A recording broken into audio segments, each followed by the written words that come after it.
Entre vous et nous, avec Cyril. Bonjour et bienvenue entre vous et nous. Tous les vendredis, de 11h à midi, on se fait plaisir, on découvre, on apprend, on s'instruit un peu, plus particulièrement peut-être aujourd'hui. On prend tous les bons conseils de nos experts du Chablais. Et d'ailleurs, et justement, aujourd'hui, nos experts, journée spéciale, on est en extérieur, on est chez Ritner Apiculture, sur les Hauts-de-Montaix, les 100 ans de Ritner Apiculture. Camille Ritner, vous ne faites pas votre âge, bonjour. Bonjour Cyril, bonjour à toutes, bonjour à tous. Les abeilles, ça conserve. Hein, ah oui, ça conserve. Ouais, 100 ans d'histoire. Oui, 100 Joyeux ans anniversaire. Merci on beaucoup. Chantera, on avant chantera la fin de l'heure, d'accord Camille Ritner, aujourd'hui, donc forcément émission spéciale puisqu'on est chez vous. En fin d'heure, vous serez le dernier intervenant, le dernier expert, avec de nombreux experts, à vous d'ailleurs, que vous avez invités. Volontiers. Et puis on expliquera un petit peu, autant que faire se peut, l'histoire de la société, puis un petit peu parler abeilles avec toutes les personnes qui sont là. On ne pourra pas avoir tout le monde. Mais en tout cas, merci pour cet accueil, c'est génial. On va passer vraiment un très bon moment. Ça va, vous? Oui, merci d'être venu. Ouais, franchement, on est bien, on se réjouit. On sent que ça va piquer, mais il y en a un qui va surtout me piquer sur les côtés, comme d'habitude, parce qu'il adore ça. Jean-Jacques Martin, bonjour. Mais bonjour. Comment ça va? Bien, et vous-même? Une merveille. Je sens que ça va être ma fête de nouveau d'ici quelques secondes, puisque vous serez le premier expert du jour. Probablement. De quoi on parle aujourd'hui? Ah ben, on va surtout de savoir quel âge vous avez. Puis après, de savoir comment vous apprenez. Ouais, bah, on est perdu. Et je me tourne vers le troisième intervenant du jour, Vincent Ritner, bonjour. Bonjour. Rien à voir avec la famille Ritner, on est d'accord? Rien à voir, de l'homonymie. Vincent Ritner de Roman d'énergie. Aujourd'hui avec vous, on parle rénovation, transformation pour les maisons individuelles, panneaux solaires et ainsi de suite. Et pompe à chaleur, Et voilà. pompe à chaleur, ça ce sera dans la deuxième partie d'émission. Un très bon moment qui s'annonce ici chez Ritner Apiculture. Faut le dire, on va vraiment pas partir les mains vides. Juste Camille, je me retourne vers vous rapidement. Oui. Forcément, période de fête qui arrive, forcément, on a de quoi se faire plaisir avec des petits sachets, des petits cadeaux, tout ce qu'il faut. Des cadeaux, oui, des idées cadeaux pour remercier sa clientèle ou remercier la parenté, faire des cadeaux de Noël. Et pas qu'avec du miel. Et pas qu'avec du miel. Il y a toute une panoplie de produits. Il y a toute une panoplie de produits. Oui. Je le prouve, regardez, toujours mon petit spray, moi qui ai ma sinusite permanente, mon petit spray à la propolis pour le nez. On revient vers vous, Jean-Jacques Martin, qui me regarde de manière perplexe. Non mais vous voyez que j'essaye de retarder l'échéance, ou bien? Tout à fait. Vous le sentez? Non, je vois que vous avez peur, surtout avec votre propolis, là. C'est pas de souci. Bon, Jean-Jacques Martin, l'école Némésis à Montaix, dis-moi quand tu es né, je te dirai comment tu apprends. Oui. Moi, forcément, quand j'ai lu la phrase pour la thématique, j'ai fait un claquage du cerveau, mais ça c'est moi, ça va pas très loin chez moi. C'est déjà faux parce que c'est pas un muscle, donc il n'y a pas de souci. Mais enfin, on va revenir là-dessus si vous voulez. Vous allez voir, c'est ma fête pendant 15 minutes. Alors, je suis né le 5 août 79, comment j'apprends? 79, d'accord. Donc, est-ce que vous avez entendu parler de la classification générationnelle de type X, Y, Z? Ensuite, on n'a plus d'autres lettres de l'alphabet pour classifier aussi aujourd'hui les différences. Vous avez déjà entendu parler de ça? Alors moi, une fois, on m'a fait les lignes de la main. D'accord. Alors, sociologiquement parlant, on classe en fait les générations aujourd'hui par rapport à l'apparition du net, mais notamment de l'utilisation des outils digitaux, notamment l'ordinateur.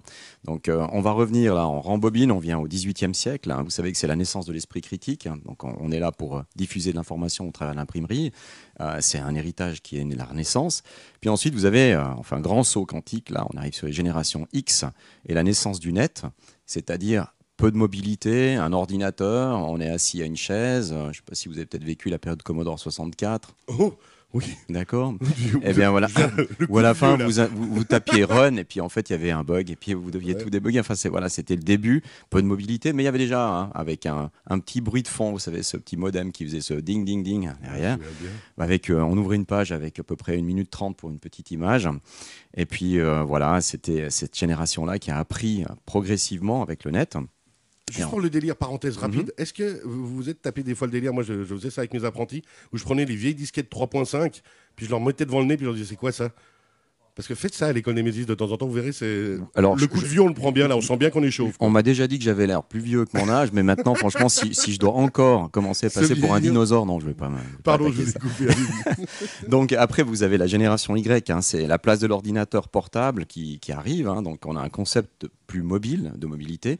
Et après, vous avez les générations Z et en fait le smartphone. Et puis là, on est dans l'hypermobilité. Et aujourd'hui, on est dans les générations où tout simplement, on essaie encore davantage de facilité. Donc on parle de la domotique peut-être après, mais ce qui est important, c'est que vos montres communiquent. On est dans l'hyperconnectivité, donc on est en stimulation constante avec un outil qui s'appelle le net. Alors, évidemment, on ne peut pas imaginer aujourd'hui qu'avec notre cerveau, on reste sur un domaine de stabilité digne de cette génération où on avait le temps de prendre du temps. Aujourd'hui, on doit aller très très vite pour accéder au savoir, vous le savez. Ouais, mais justement, moi qui suis hyper lent de nature, oui, j'arrive à m'adapter à cette époque. mais bien évidemment, vous êtes déjà dedans. Vous n'êtes peut-être pas rendu compte. C'est pour ça que toutes ces générations X, Y, Z, c'est une vision évidemment sociologique qu'on a besoin de classifier, mais c'est une erreur dans le sens où, à mon sens, ce qui est important de définir, c'est la vitesse avec laquelle notre cerveau aujourd'hui évolue. Et puis même si vous êtes de génération X, Y, Z, vous n'avez qu'à voir les comportements, ils ont tous intégré cette hypermobilité avec des smartphones. Donc on a certainement une moins grande plasticité que les jeunes au niveau cérébral, mais on a une accessibilité et donc une stimulation qui est très très importante. Donc ça change beaucoup de choses, dans notamment la façon d'apprendre. Vous avez peut-être entendu parler aujourd'hui des grandes vagues de e-learning, du smart learning, c'est-à-dire avec des machines qui viennent vous aider à apprendre, etc. Donc on est à la veille d'une révolution technologique et surtout une révolution pédagogique. Donc il y a une grande problématique, c'est comment est-ce que l'école aujourd'hui va se remettre en question. Ça, comment vous vous adaptez à ça? Parce que vous êtes en constante réactivité du coup. Plus vous qui êtes justement très très bercé là-dedans avec Nemesis. Tout à fait, mais je pense qu'on a des outils assez extraordinaires aujourd'hui, notamment grâce aux recherches sur les neurosciences, d'accord? Et les neurosciences sont intéressantes, pourquoi? Parce qu'elles voient l'organisation cérébrale dans sa globalité. C'est-à-dire que vous n'avez pas un cerveau monolithique, vous avez un cerveau qui est plastique, qui interagit continuellement avec des épiphénomènes, c'est-à-dire des stimulations extérieures du réseau. Et votre organisation cérébrale, elle ne cesse d'être constamment dérégulée, on appelle ça une disruption, et donc on réapprend continuellement. On se reformate et on réapprend continuellement grâce à ces stimulations.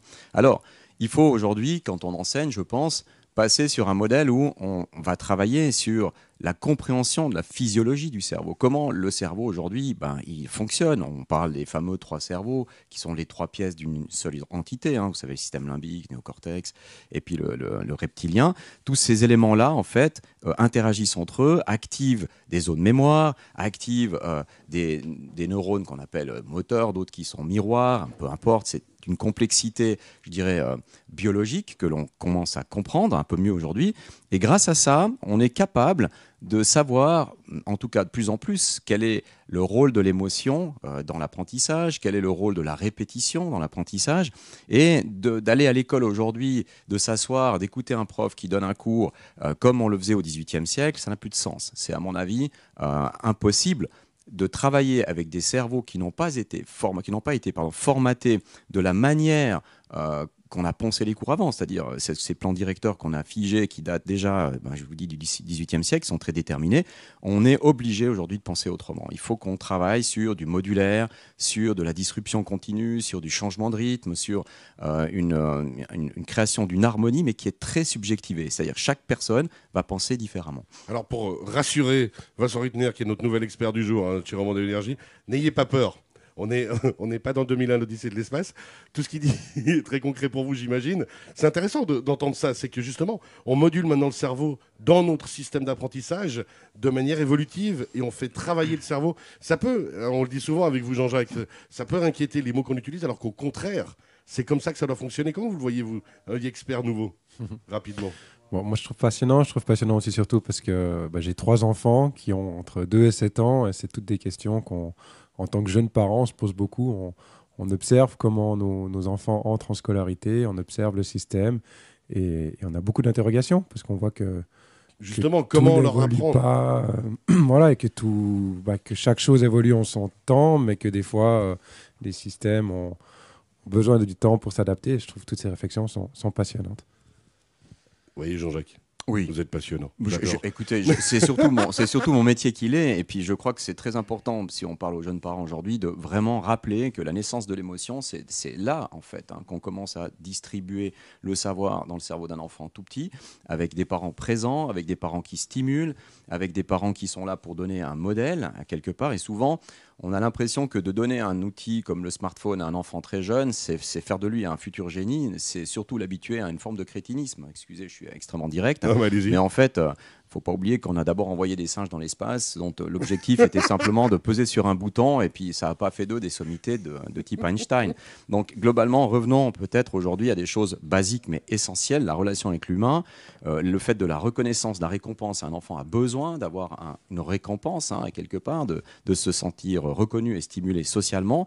Ces outils-là peuvent isoler l'enfant, donc il faut faire attention, il faut les utiliser avec une certaine parcimonie. Le sport est très important aussi parce qu'à un moment donné, il permet une sociabilisation, mais aussi le dépassement. On invite à l'émulation et un peu moins à la compétition. On parle aujourd'hui même des entreprises de coopétition, travailler ensemble. Et donc, ce qui est important pour moi, c'est de permettre, grâce à ces outils qu'on a aujourd'hui, à ces hyperstimulations, c'est de varier en fait les accès au savoir. Grâce à ça, on a accès à une bibliothèque qui est de plus en plus universelle. Donc, on a la possibilité de stimuler différemment chaque enfant. Ça, c'est l'avantage. Par contre, il ne faut pas oublier qu'à un moment donné, un enfant doit arriver à une norme. Et donc, cette norme-là, elle doit être imposée, entre guillemets, par les parents. Si les parents laissent faire cette norme à un outil, alors il y a une dérégulation possible, ça c'est dangereux. Après, il y a un gros travail de réorganisation de cette norme pour que quand ils arrivent à l'école, ils soient compatibles avec cette norme-là. Alors de nouveau, ne pas s'inquiéter des mots qu'on utilise là, on parle simplement d'organiser les choses naturellement avec une adaptation au monde actuel. Exactement. Et puis, c'est un challenge parce que maintenant, il faut travailler sur une vision de la pédagogie, non plus comme OK, il y a un prof, il enseigne. Il y a diverses façons d'accéder au savoir. Il faut toutes les mettre en relation pour qu'il y ait une synergie entre les différents éléments. C'est pour ça qu'aujourd'hui, de comprendre comment un enfant fonctionne et comment il a développé ses stratégies d'apprentissage, puisqu'on n'a jamais normé ça avant. On a découvert, on a lancé tout ça. Et puis, comme d'habitude, on se rend compte qu'il y a aujourd'hui quelques conséquences auxquelles il faut faire face. On est capable de les diagnostiquer, de les comprendre. Par contre, après, il faut réorganiser l'interaction. Et grâce à ça, au contraire, on a une façon d'augmenter, d'optimiser la compétence intellectuelle et donc de permettre tous les possibles aux enfants. Il n'y a plus qu'une seule voie, il y en a énormément. Grâce à ça, aujourd'hui, c'est un message très intéressant. Par contre, si on n'opère pas cette régulation de la dérégulation, alors on risque d'avoir un gros problème, c'est-à-dire une incapacité d'entrer dans une norme scolaire, de pouvoir faire une voie de formation qui soit certifiée, certifiante et une intégration dans le monde professionnel. C'est compliqué, donc il faut faire attention. Ouais, de nouveau, s'adapter au monde actuel. Alors, justement, j'adore par exemple les systèmes d'écoles dans la forêt, d'écoles dans la nature qui se font pour les plus jeunes, c'est très très intéressant. Mais quoi qu'il arrive, le monde évolue et si on n'évolue pas avec lui, on prend quand même un risque au bout d'un moment d'être en retard. C'est-à-dire que le monde sera plus en avance que vous. C'est-à-dire que et ça, c'est c'est ce qu'on voit aujourd'hui dans le domaine de la technologie. Le côté spirituel de l'individu est en général en retard par rapport au côté technologique. Donc, on développe des choses très rapidement. On ne prend pas forcément conscience ni connaissance des possibilités. Il faut se projeter très loin. Pour imaginer Internet il y a 20 ans, on trouvait que c'était super. Aujourd'hui, Internet, c'est de l'infotropie. C'est-à-dire que c'est de l'entropie avec une information, avec une charge cognitive très faible qui stimule des gens à apprendre des choses faibles en termes de quantité. Donc, on privilégie la quantité et on porte moins lourd en termes de connaissances. Donc, résultat, donnez un texte de philo à un enfant aujourd'hui, vous verrez la tête qui tire. Vous donnez un texte de philo il y a 50 ans en arrière, voilà, on avait l'habitude de se battre avec. Aujourd'hui, non, on l'abandonne, c'est trop lourd, on n'a pas envie. Donc, on a un danger, c'est d'abandonner ce qui est lourd au profit de ce qui est léger. Alors, c'est super pour le marketing, on peut vous vendre plein de choses. Par contre, c'est très mauvais et ça, à mon sens, l'école doit s'en préserver. Les algorithmes pour vendre des choses doivent rester dans le domaine du marketing et de la vente et pas dans l'éducation. Et l'école doit rester un monde à part, essentiel, d'intelligence, de développement, d'éducation, protégé entre guillemets. Oui, mais en même temps, elle doit faire face à cette révolution qui est déjà... À la réalité aussi. Voilà, exactement. Donc, elle doit se réinventer. L'école, aujourd'hui, c'est son plus grand challenge. Elle doit absolument se réinventer. L'école Némésis, avec nous Jean-Jacques Martin, toujours aussi passionnant. Merci beaucoup.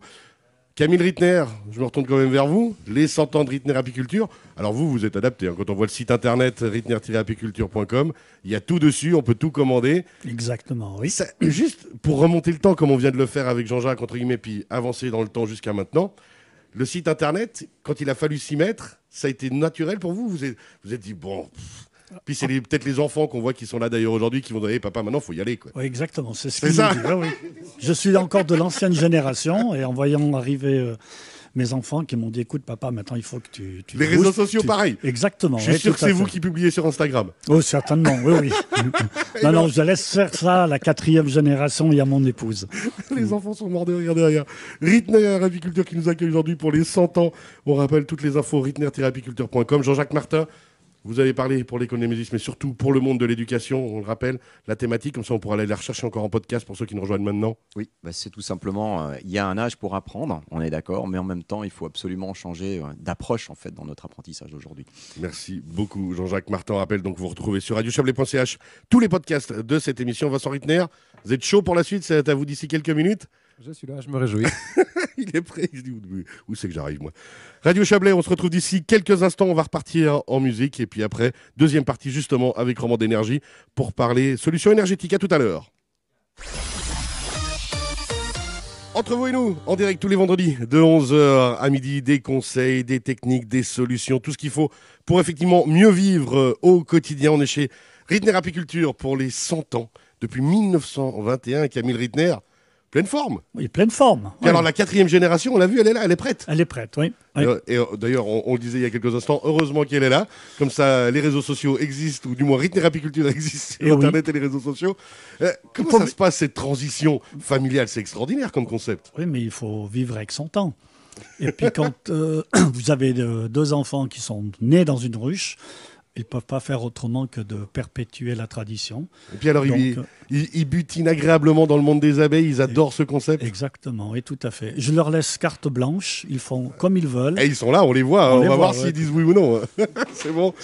Votre fille, elle confirme en tout cas. Oui, tout à fait. Le garçon aussi. Rittner-apiculture, on rappelle.com. On reviendra vers vous dans la 3e partie de l'émission parce que vous avez organisé ça merveilleusement bien. On a plein de gens avec nous pour parler apiculture. On n'aura jamais assez de temps, mais on va faire du mieux qu'on peut. En tout cas, merci. Parce que c'est vraiment, vraiment chouette. Vincent Rittner, rien à voir, vous n'êtes pas de la même famille, mais vous avez le même nom de famille. Roman d'énergie avec vous aujourd'hui. On parle Vincent Rittner, panneaux solaires, on parle pompe à chaleur, on parle transition énergétique, comme souvent. Je vous laisse un petit peu nous dire la base de la thématique que vous voulez aborder aujourd'hui. Très bien, merci, oui. Donc voilà, Roman d'énergie, on est fournisseur d'énergie dans le canton de Vaud et dans toute la Romandie. Et on a vraiment cette transition énergétique à cœur. Comment réussir à contribuer à la décarbonation de la Suisse romande. Et le secteur ou le segment que je représente aujourd'hui, c'est vraiment celui de la maison individuelle. Donc c'est vraiment un tiers des habitants romans qui sont en maison individuelle et comment est-ce qu'on arrive à faire de nos maisons quelque chose de plus efficace énergétiquement. Alors justement, plus efficace énergétiquement, ça veut dire déjà, la base, c'est d'analyser la maison, c'est de voir où il y a des pertes de chaleur, ça va être déjà peut-être aussi de la rénover, ça c'est une première chose, mais profiter de cette rénovation pour qu'elle soit mieux isolée, pour justement mettre des panneaux solaires, regarder l'orientation, comment mieux faire, la capacité énergétique, ça va être toutes ces choses-là. Voilà, exactement. Donc, vous avez parlé une fois de CECB avec mon collègue Thiago. Il y a un mois, oui. Le certificat énergétique cantonal du bâtiment, qui est une étape pour démarrer. Donc, de savoir est-ce que ma maison, elle est, vous connaissez les étiquettes A, B, C, D, E, F, G pour nos appareils électroménagers. Pour la maison, c'est la même chose. Et ce CECB, il donne cette étiquette. Mais si on va un peu plus loin avec l'expert, il nous donne aussi des recommandations de qu'est-ce qu'on pourrait faire. Et là, il y a vraiment des choses qui sont assez faciles. Il y a des choses qu'on fait de toute façon tous les 20-25 ans, qui est de remplacer son chauffage. Donc là, ça peut être l'opportunité de se dire, est-ce que je vais remettre du mazout, remettre du gaz ou passer à quelque chose de plus écologique. Donc il faut que sa maison ait déjà quand même une bonne isolation ou une isolation moyenne. On doit être en classe E, qui est pas... Tant qu'à faire les choses, on doit être logique. Voilà, donc si on sait qu'on a une maison qui a 50 ans, qu'il faut de toute façon faire des rénovations plus en profondeur, on va d'abord peut-être réfléchir à l'enveloppe thermique. Mais si on a une maison qui a 20-30 ans, le chauffage arrive en fin de vie, alors là on peut vraiment déjà se dire on va mettre un chauffage écologique plus efficace, une pompe à chaleur, et ou ça pourrait être du pellet, mais c'est vrai que le pellet a d'autres, c'est des fois plus compliqué, donc on recommande nous une pompe à chaleur. Et on peut aussi après passer par exemple à du panneau photovoltaïque sur le toit, ou voilà, ça c'est des choses qui plusieurs questions par rapport à tout ça. Déjà la première, pompe à chaleur, on peut mettre partout. Parce que nous, quand on réfléchit pompe à chaleur, les novices comme moi qui n'y connaissent rien, on va se dire, ouais, mais c'est peut-être, il y a des sols qu'on ne peut pas creuser, il y a des endroits où on peut pas. On peut mettre partout. Alors, on ne peut pas mettre partout, mais il y a 2 types de pompes à chaleur. Il y a celles qui vont dans le sol, la géothermie. Donc là, ça dépend vraiment des qualités du sol. Il y a peut-être 40%, 50% ou 30 à 40% des maisons en Suisse romande qui pourraient faire de la géothermie. Et après, il y a de la pompe à chaleur RO où on met une unité soit à l'extérieur, soit à l'intérieur de la maison si on a la place. Et là, je dirais que dans 80-90% des cas, on peut le faire. C'est uniquement pour des problèmes si les maisons sont trop proches de voisins ou vraiment pas de place. Voilà, oui, c'est des cas assez rares. Ou alors, certaines fois trop en altitude, mais même là, il y a toujours une solution.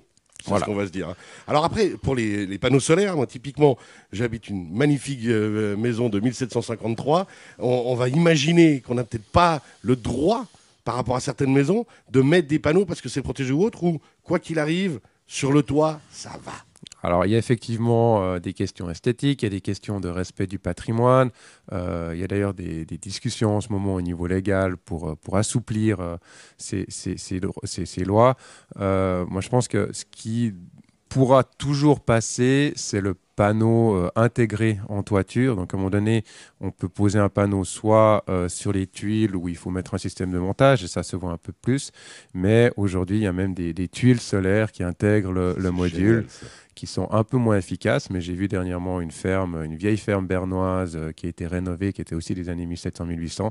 Ils ont intégré ça à la toiture. On ne remarque pas que c'est du panneau photovoltaïque et ça rend la construction extrêmement efficace énergétiquement. Ça, c'est extraordinaire. Maintenant, autre question, parce que je suis là pour vous challenger un petit peu quand même, pour vous embêter, mais on va donc faire un bilan aussi solaire. On va se dire, bon ben voilà, on sait que le soleil passe de là à là, il y a tant d'éclairage. Je fais une comparaison toute bête, qui va paraître stupide, je vous préviens, mais je suis fan d'un club de hockey qui s'appelle Ambri Piotta, qui est dans la Léventine. Ça s'appelle Ambri parce que Umbra, parce qu'ils n'ont pas le soleil de novembre à février. Alors, j'irai jamais vivre là-bas, j'adore ce club, mais voilà.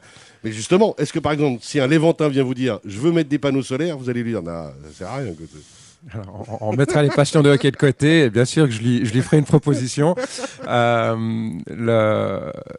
C'est sûr que s'il y a vraiment pas beaucoup d'ensoleillement en hiver et qu'il y a beaucoup d'ombre, ça va être difficile.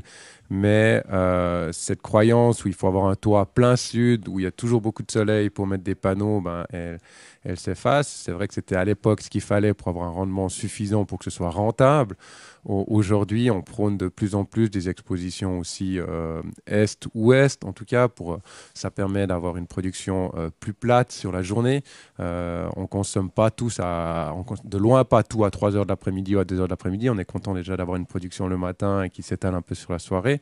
Ça permettra aussi d'alléger ou de mieux soutenir les réseaux, d'étaler cette production. Donc non, il ne faut pas uniquement le toit tout le temps en plein soleil, plein sud.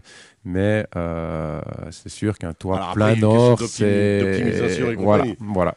Combien de mètres carrés minimum, si je veux mettre des panneaux solaires de nouveau, pour être un minimum efficient? Oui, alors c'est vrai qu'il faut un minimum d'une dizaine de panneaux, une quinzaine de panneaux. Donc on sera sur du 15-20 mètres carrés qu'il faudrait pouvoir avoir. C'est plus après une question. Pour une maison individuelle, c'est globalement un toit. Voilà. Mais c'est vrai qu'il faut après surtout se poser la question du besoin qu'on a et puis il y a quand même un petit investissement à faire, donc de ce qu'on est prêt à faire. C'est plus par rapport à ça. Maintenant, on imagine que justement j'arrive à poser une bonne série de panneaux solaires, je mets une pompe à chaleur. Du coup, est-ce que je suis indépendant énergétiquement parlant? Est-ce que même je remets encore du courant, on va dire, dans le réseau et puis comme ça, j'économise? Voilà, alors effectivement, plus on peut combiner, plus on économisera.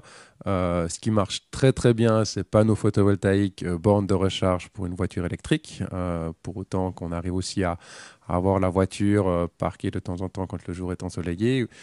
Avec une pompe à chaleur, ce qui est très intéressant, c'est déjà pour la production d'eau chaude sanitaire, où ça on en a besoin toute l'année. Se chauffer au mois de décembre où il fait moins 5 degrés et que la pompe à chaleur tourne 20 heures par jour, et qu'on est dans la brume et qu'il n'y a pas beaucoup de soleil, ce sera difficile de couvrir tout avec les panneaux photovoltaïques. On salue nos amis de la Broye pour qui on a une pensée en cette période. Voilà, mais c'est sûr que ça va ensemble et que ça s'optimise et qu'il y a clairement un intérêt de coupler les différentes solutions. Et puis il y a vraiment un investissement. De nouveau, quand on fait ces investissements-là, il faut vraiment se souvenir qu'on le fait sur le long terme, parce qu'on sait que ce n'est pas un investissement qui va être rentabilisé en 2 ans. Non, pas en 2 ans, mais on parle de 10-15 ans, aussi bien pour la pompe à chaleur que pour les panneaux photovoltaïques. Les panneaux photovoltaïques, aujourd'hui, vont produire pendant 30 ans. Donc pendant 30 ans, on sait qu'on n'a pas besoin d'échanger. Donc à la moitié de leur espérance de vie, on a rentabilisé, après c'est que du bénéf. Voilà, exactement. Pour parler comme Casino. Maintenant, cette analyse, on imagine que justement on va se tourner vers vous, Romand d'énergie, on va venir vous voir, on va dire comment je fais, qu'est-ce que j'ai besoin, et c'est une solution qu'on va trouver ensemble, le mieux possible. Voilà, donc nous, Romand d'énergie, et ça c'est quelque chose qui est vraiment en évolution, on veut être ce conseiller, et on veut être là pour aider nos clients et ces propriétaires de maisons en Romandie. On ne va pas le faire tout seul. On a réalisé que c'était un trop grand chantier et on veut que ça puisse aller vite. On ne veut pas forcément tout faire nous parce que le temps tourne. Donc on veut vraiment accompagner ces clients sur toute la Romandie. On va travailler avec des partenaires. Et donc on développe aujourd'hui un grand réseau de partenariats avec des chauffagistes et des installateurs photovoltaïques. Et nous, en fait, on va être le point de contact unique pour le client. On va déjà le diriger vers la bonne solution. On va trouver le partenaire dans sa région. Ça ne sert à rien de faire venir quelqu'un de 50-60 km alors qu'il y a beaucoup d'artisans qui sont très, très qualifiés, très compétents. Et donc, on va choisir ces artisans et on va proposer au client ensuite de venir avec l'artisan chez lui, faire une visite technique, dimensionner le chauffage. Et on a tout un set d'outils qui aident aussi ces chauffagistes qui étaient habitués à faire du mazout, du gaz, à faire ce pas vers la pompe à chaleur parce que c'est quand même un autre métier, c'est d'autres matériels, d'autres machines. Et donc, ils ont aussi besoin de soutien, aussi au niveau administratif, parce qu'il y a de grosses démarches. Voilà. C'est lourd. Je sens que notre ami Camille, du haut de ses 100 ans, buzz complètement là. Camille, vous avez une question? Oui, justement. Est-ce que lorsque vous faites vos analyses, est-ce que vous surveillez la façon dont la maison a été construite, si c'est en maçonnerie ou en bois, comme un chalet? Il y aura certainement une différence dans le procédé de rentabilisation de la production d'énergie. Un chalet, on ne peut pas faire d'isolation périphérique. Dit que dans une maison en maçonnerie, il n'y a pas de souci. Est-ce que là, sur une maison, vous allez faire tel et tel type de chauffage, et puis sur le chalet, un autre type? Alors, on ne va pas forcément dire maison ou chalet, mais on va toujours regarder quelle est l'enveloppe thermique du bâtiment. Et il y a des chalets aujourd'hui qui sont plus modernes et qui sont beaucoup mieux isolés et beaucoup plus efficaces énergétiquement que des chalets d'il y a 50 ans ou les Maliens d'il y a 200 ans. Donc isolés de l'intérieur. Voilà, mais qui ont été isolés à la base. Et puis après, si le chalet est mal isolé, on ne va pas les mettre directement une pompe à chaleur. Je pense que ça n'a pas de sens. Travailler d'abord sur l'isolation, justement. On va d'abord trouver autre chose et on va d'abord essayer de devoir faire des... D'accord. Camille, moi je sais que vous vous occupez merveilleusement bien de vos abeilles puisque ça fait plus de 100 ans que Ritner Apiculture existe. Est-ce que vous leur avez mis des panneaux solaires, des pompes à chaleur, une bonne isolation à toutes ces belles abeilles? Pas de souci. Les abeilles n'ont pas besoin d'isolation périphérique avec le bois de notre région dont on fabrique les ruches. Mais il existe des ruches avec des panneaux solaires pour les ruches connectées. J'étais dans la blague. Non, parfait. Il y a des ruches connectées. Nous avons participé à l'élaboration avec Drance Énergie pour équiper des ruches avec des panneaux solaires de façon à pouvoir électrifier. Et bientôt, des abeilles qui seront hyper connectées. Jean-Jacques Martin, il n'y aura plus qu'à leur mettre Internet. Moi, je me réjouis de participer à l'éducation des abeilles pour qu'elles rentrent plus rapidement à la maison avec le pollen, il n'y a pas de problème. Bon, ça fait quand même 105 millions d'années qu'elles savent rentrer à la maison grâce à leur GPS. Mais maintenant, il y a tout qui tourne de travers. Donc, on doit apprendre des nouveau abeilles. GPS. C'est ce qu'on apprend souvent avec vous, Camille. On le rappelle, Ritner Apiculture qui nous reçoit aujourd'hui pour les 100 ans de Ritner Apiculture, ritner-apiculture.com. Les réseaux sociaux, gérés par vous, Camille, le roi des réseaux sociaux. C'est comme ça qu'on vous appelle, non? Non, peut-être le prince. Le roi et la reine, ce sont mes enfants et ma femme. On revient vers vous d'ici quelques tout petits instants. On rappelle Vincent Ritner de Romand d'énergie. Vous nous avez parlé dans cette deuxième partie d'émission. Isolation, panneaux solaires, pompe à chaleur. Un dernier mot, il nous reste 20 secondes.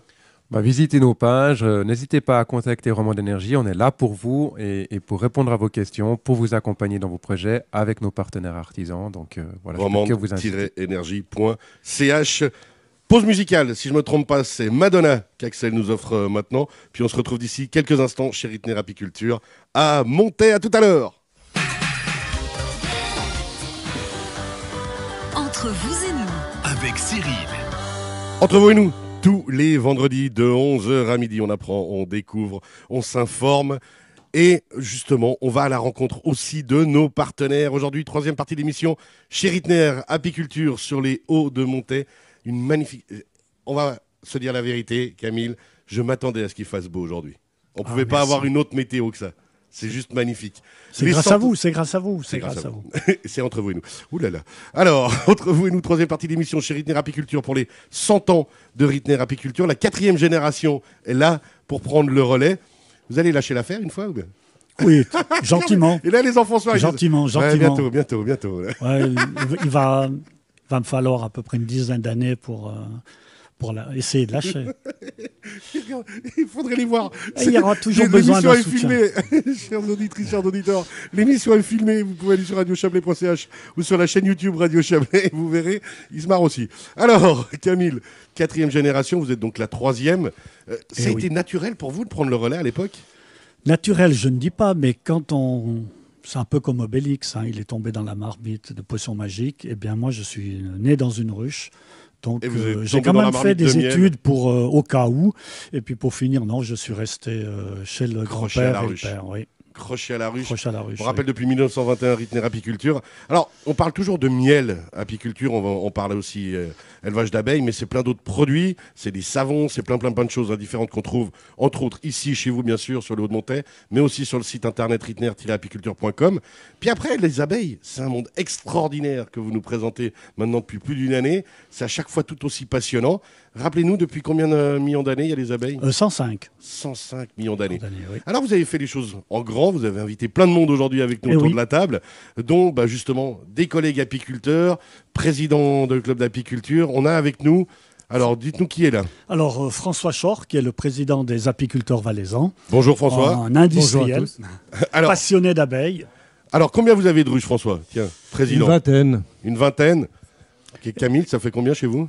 24. 24 ruches, une vingtaine, hein, pour l'instant il tient la main. Depuis quand Comme toujours. Depuis quand, vous François, vous êtes bercé dans le monde des abeilles? 7-8 ans maintenant. 7-8 ans seulement? Oui, tout jeune. Et c'est venu comment? C'est venu parce qu'un copain m'a dit, tu veux pas faire de l'apiculture? J'ai dit, de l'api quoi? Et donc c'est parti comme ça. Effectivement, la passion, ensuite avec les personnes qui sont autour de cette table, beaucoup d'entre elles, on travaille ensemble, on vit ensemble, on vit des choses passionnantes. Et comme ancien industriel, on devait toujours tout pouvoir diriger. Ben là, on dirige rien du tout. Ce sont elles qui nous dirigent. C'est elles qui maîtrisent, hein, justement. Alors là, elles dorment en ce moment. Elles dorment, oui. Elles sont en repos tranquille. Dès que la température descend, François n'a pas l'air tout à fait d'accord. 3-4 degrés. Qu'est-ce qu'il en pense, François? C'est une léthargie. Elle bosse pour garder la chaleur. Exactement. Comme tu me l'as appris. Oui. Justement, c'est Camille qui vous a appris, qui vous a formé? Non, pas vraiment, mais le fait est que Camille nous vend du matériel, mais en plus, il ne nous vend pas, mais il nous donne ses conseils. Et c'est toujours un échange très intéressant de dire, voilà ce qui s'est passé, qu'est-ce que tu en penses, comment tu vois les choses. Et ça, c'est chaque fois un échange quand on vient ici. C'est passionnant. Il y a beaucoup de gens autour de la table, Camille encore. Qui c'est qui est avec nous, juste à côté de vous là? Eh ben, c'est Guy Rouillet, le vulgarisateur responsable de la promotion de l'apiculture pour le Bas-Valais. Bonjour Guy, comment ça va? Oui, je vais très bien, je vous remercie de nous Vous avez recevoir. vu que on arrive à vous donner la parole malgré que Camille soit là.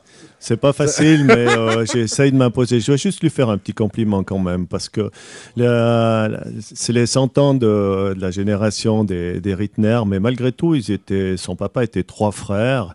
Lui, ils étaient 3 cousins, et chapeau à Camille, il est le seul qui reste maintenant pour porter le drapeau de la maison, et il a toujours fait honneur, parce qu'il se faisait un honneur de dire Ritner Apiculture, c'est moi. Et il l'a toujours très bien fait, alors chapeau Camille. Et puis les enfants qui sont là, il y a aussi Madame Ritner qui est là, tout le monde qui est là, qui prépare la relève. Vous allez y passer les deux là-bas, les enfants. Si, vous allez venir au micro.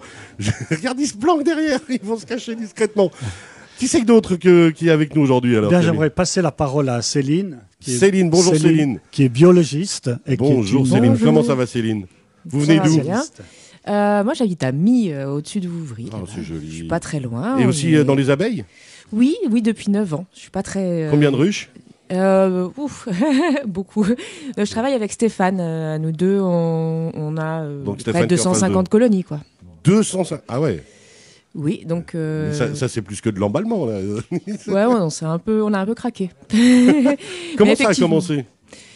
Ça a commencé très simplement, comme beaucoup d'apiculteurs, par une ruche, une deuxième ruche, un ancien qui m'apprend, beaucoup de plaisir. Puis ça a commencé par une visite chez Rittner aussi. Et petit à petit, ensuite, en commençant l'élevage, j'ai rencontré mon moniteur éleveur avec lequel je me suis finalement associée, avec lequel je travaille à présent. Mais je sais pas. Par rapport à votre travail, il y a un lien par rapport à ce que vous faites dans votre activité de tous les jours ou rien à voir? Oui, c'est une activité professionnelle pour une partie de mon temps. Ah, quand même. Hein. Bon, oui, en saison, j'y passe quelques journées de mes semaines, des grandes journées d'ailleurs. Si vous deviez résumer les abeilles pour vous juste en une phrase, parce qu'on imagine à quel point on le voit hein, ici autour de la table, vous êtes toutes et tous des passionnés, vous avez les yeux qui brillent quand vous en parlez. Mais ça représente quoi pour vous? Si vous deviez me donner envie de faire de l'apiculture? Disons qu'on voit à travers elle, on est en plein... C'est un contact particulier avec la nature. On se soucie de la météo, des fleurs qui vont arriver, des mielés à venir, de leur biologie. On les soigne, on les élève, on les multiplie. Et donc, oui, pendant un moment, je me suis fait peur parce qu'il n'y avait plus aucun autre sujet de conversation qui m'intéressait. Elle était monomaniaque. Oui, et c'est une tendance générale chez les apiculteurs. Oui, c'est vrai, nous sommes déconnectés. C'est-à-dire que quand on a un petit blues ou qu'on n'est pas bien, ou on se dit, je vais m'occuper de mes abeilles. Bon, on n'y va pas parce qu'on attend l'arrivée du match à la télé. Non, on y va parce que les abeilles ont besoin de nous. On y va toujours quand il faut, mais c'est vrai qu'on se déconnecte. On ouvre cette ruche, on voit la vie de ces abeilles et tout ça, on pense plus qu'à ça. Vous avez cette sensation de faire partie d'un tout, hein, parce qu'on en parle avec les agriculteurs, avec les viticulteurs, avec tout le monde. On fait partie d'un univers. Quand on est apicultrice, apiculteur, on fait vraiment partie d'un univers, entre guillemets, pour la planète. Oui, alors les abeilles sont vraiment à l'interface entre l'environnement, le milieu vivant et le milieu physique. Et nous, on regarde à travers leurs yeux et effectivement, on se sent assez proche de cet univers. On est dans un monde... Stéphane, en face de vous, justement, votre collègue, qu'on va saluer, on lui laisse dire un petit mot. Stéphane, bonjour. Oui, bonjour. Stéphane comment? Stéphane Richard. Moi, je suis posté à Massonger, donc voilà. Aussi avec... alors, vous travaillez, si j'ai bien compris, ensemble? Avec Céline, comme j'avais un rucher qui prenait de l'importance, au fil des ans, c'est comme ça. Les apiculteurs, on n'est pas américains, mais un petit peu quand même. On n'aime pas des caisses vides, et puis on aime avancer. Il faut que ça bouge, quoi. Il faut que ça bouge, il faut que ça vive. Et puis, avec Céline, on s'accordait bien pour travailler ensemble au niveau de l'élevage et de la sélection. Puis on a monté une société anonyme et on tourne avec un gros cheptel. Alors, qu'est-ce que vous produisez, vous, typiquement aussi? Est-ce que, comme Camille, vous avez une large gamme de produits? Vous êtes dans le miel pur? Alors, Céline et moi, on a misé, ou on mise aujourd'hui, principalement sur l'élevage et la sélection de nos abeilles. On cherche une abeille qui soit parfaitement adaptée à notre milieu, à notre climat qui change. Et ça, c'est important pour nous de travailler avec ça. Vous faites du darwinisme? Un peu beaucoup même. Et puis, surtout, on élève des reines et on les sélectionne. Voilà. Extraordinaire. On ne se rend pas compte à quel point c'est technique, hein, Jean-Jacques Martin. Je sens que vous êtes comme moi, vous êtes un peu bluffé. C'est une civilisation, hein, quelque part. C'est ça. Donc, elle a ses règles, ses normes, et puis ses fonctionnements. Ses interactions, avec des interactions épigénétiques même, avec l'environnement. Donc, c'est génial. On rappelle, une ruche, c'est combien d'abeilles? C'est 15-20 000 abeilles à l'hivernage maintenant pour les grosses colonies, mais c'est 55, 60 000 et plus en pleine saison. Une ruche? Une ruche. Et n'empêche, elles n'ont pas besoin de beaucoup de place. Hein. Elles se serrent les unes les autres. Vous vouliez nous présenter encore du monde, Camille, parce que vous avez invité tellement de jeux. Alors, j'aimerais passer la parole maintenant à Christophe, qui est éducateur spécialisé, qui est l'ancien président de la société d'apiculture de Montet. Éducateur spécialisé en abeilles? En abeilles et en pédiatrie, peut-être. Bonjour, bienvenue. Bonjour. Vous aussi, donc, bercé dans le monde des abeilles depuis combien d'années? Depuis 12 ans maintenant, oui. 12 ans? Oui. Et pareil, la passion, elle est venue d'un coup, par des contacts, ou c'est un truc que vous mûrissiez depuis longtemps? Non, pas du tout. Moi, j'avais un grand-père qui était apiculteur, mais qui nous a jamais accueillis au rucher parce que les abeilles étaient trop agressives chez lui. Forcément. Et puis, en fait, moi, j'ai redécouvert le monde des abeilles grâce à un collègue éducateur qui avait mis 4 ruches dans l'institution où je travaillais pour faire un atelier avec les enfants. Et puis, le jour où il a quitté l'institution, il a demandé qui voulait reprendre les ruches parce qu'il n'en avait pas besoin. Et puis je me suis lancé comme ça. Voilà. Alors, c'est intéressant ce que vous disiez avant, des abeilles trop agressives de vos grands-pères, parce que justement, forcément, tous les novices que nous sommes autour de la table, en tout cas les trois là, on va avoir forcément peur quand on voit une abeille, on essaye de pas bouger, on se souvient des techniques qu'on nous a dit, bouge pas, surtout l'énerve pas. Là, quand vous parlez d'abeilles agressives, c'est-à-dire que si on voit un rucher, faut faire attention quand même, on va pas les approcher naturellement puis aller danser, quoi. Oui, tout à fait. Il faut, je pense, respecter aussi leur vie, leur milieu, et puis ça reste des animaux qui piquent. Justement, Camille, la vraie combine. Je suis à table, c'est l'été, je fais un barbecue, je suis tranquille. L'abeille vient, on n'a pas envie de la tuer, surtout pas. Bien sûr. On réagit comment? Eh bien, on reste calme, on reste zen. Et c'est grâce aux travaux de Céline et de Stéphane qu'on arrive à avoir des abeilles un peu plus douces, moins agressives, mais elles conservent quand même leur dard pour se défendre. Mais ce qui est la base d'ailleurs. Tout à fait, oui. Ça, c'est vraiment essentiel. Encore un tour, on continue le tour de table. Avec René Paul. Bonjour. Passionné d'apiculture. Comment ça va? Bien, merci. Alors vous aussi, dans combien de ruches? Enfin, on repart un peu sur le concept, à chaque fois les mêmes questions. Alors aussi, depuis une douzaine d'années, on a commencé vraiment de manière fortuite. Et puis, je suis obligé de la faire à la Valaisanne. T'as où les ruches? Sur Viona. Je suis de Murat, mais les ruches sont sur Viona. Et c'est vraiment pur bonheur. Une passion qui, je dirais, un petit appel peut-être à tout le monde qui entend ces mots-là. Il faut vraiment prendre conscience de la nature qui nous entoure, de l'environnement, parce que c'est ça qui nous nourrit. Nous, on peut faire tout ce qu'on veut dans l'apiculture pour que les abeilles se portent bien, mais de l'autre côté, il faut vraiment que la nature soit préservée. Alors justement, le message à rappeler, qu'on fait souvent avec vous, Camille, c'est qu'il suffirait que 2 fois plus de personnes que ce qu'il y a comme apiculteur actuellement prennent le rôle et on aurait assez de monde en Suisse pour faire ce qu'il faut. Oui. C'est-à-dire que la Suisse produit 5000 tonnes de miel et elle en consomme 10 000 tonnes. Donc il faut importer la moitié de la consommation suisse de l'étranger. Mais alors après, ça veut dire aussi que si on pouvait doubler ce cheptel d'abeilles... Il y aurait le potentiel, oui. Il y aurait le potentiel de récolte de miel. Mais ça veut dire qu'on augmente aussi la capacité donc de pollinisation. Exactement, oui. Ça, c'est essentiel, on ne le rappelle jamais assez. Le 35% de l'alimentation de l'être humain est dépendant des abeilles. 35% est déterminant par les abeilles et les insectes, bien sûr. Vous voulez réagir justement? Justement, on est dans ces discussions, on se rend parfois pas assez compte à quel point elles sont essentielles à notre vie de tous les jours. Voilà, tout à fait. Ça, c'est une chose qu'on se rend compte. Mais vraiment, il faut mettre en avant la protection de cet environnement, de cette terre qui nous nourrit, de respecter les surfaces agricoles, de respecter la nature en général, parce que sans ça, on peut faire ce qu'on veut, ça ne fonctionnera pas. Alors, il y a un dernier intervenant autour de la table à qui on veut passer la parole. Oui, c'est Nicolas Sen, qui est l'actuel président de la Société d'apiculture de Monté. C'est un Genevois, mais valaisan de cœur. Mais ça veut dire que c'est un type bien, déjà. Bienvenue. On se retrouve en Genevois. Bonjour tout le monde. On dira Nicolas Zen et non pas Nicolas Sen. Alors, Nicolas, depuis combien de temps vous êtes bercé dans le monde de l'apiculture? Depuis tout petit, puisque un peu comme Christophe, j'avais un grand-père apiculteur qui connaissait déjà l'entreprise Rittner, d'ailleurs, alors qu'il était du côté de Lausanne.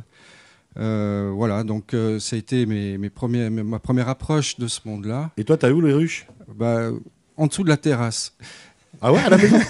Et justement, ça me permet de revenir sur la question de la dangerosité des abeilles. Je pense qu'ici, il faut laisser un message où il ne faut pas trop exagérer les choses.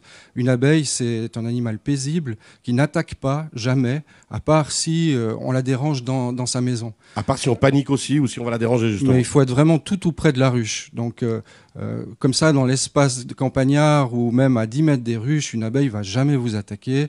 Il faut marcher dessus, il faut vraiment la chercher pour qu'elle soit agressive.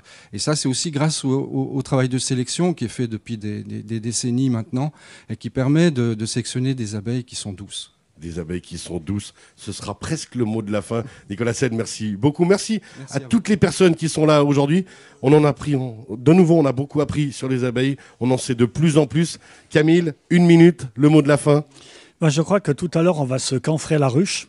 Je crois que c'est le moment venu. C'est vrai que ça m'a fait plaisir de vous accueillir et puis que tous ces intervenants ont accepté de venir fêter les 100 ans de Ritner Apiculture. Oui, les 100 ans de Ritner Apiculture. Ça faisait un moment qu'on attendait cette émission. On en a beaucoup parlé ensemble. Il y a un peu d'émotion quand même de la faire aujourd'hui, honnêtement. Oui, on a quand même eu de la chance, malgré Alpha, Beta, Delta, Omicron et tout. On voulait faire quelque chose d'un peu plus grand, mais à cause de ce Covid-19, ma foi, on a fait autrement. Mais je crois qu'on a bien réussi notre coup. C'est une très très belle émission. En tout cas, merci beaucoup Camille Ritner. On rappelle ritner-apiculture.com, Ritner Apiculture sur les réseaux sociaux pour rencontrer les enfants de Camille, la 4e génération qui prend le relais. Cette émission, bien sûr, en podcast sur radiochablais.ch. Jean-Jacques Martin, vous étiez le premier intervenant du jour pour nous parler toujours éducation, cerveau. Merci beaucoup. Merci à vous. Belle fin de semaine. On rappelle de votre patience. L'école Némésis à Montaix. Vincent Ritner, rendement d'énergie, on a parlé avec vous. Panneaux solaires, pompe à chaleur, transition énergétique. Merci beaucoup. Merci à vous. C'est passionnant, comme les abeilles. Ça va le pair. C'est merveilleux. Ouais. On s'est fait plaisir aujourd'hui. Très, très belle fin de semaine entre vous et nous. Revient la semaine prochaine entre 11h et midi. Belle fin de semaine. Bon week-end. À bientôt. Bye bye.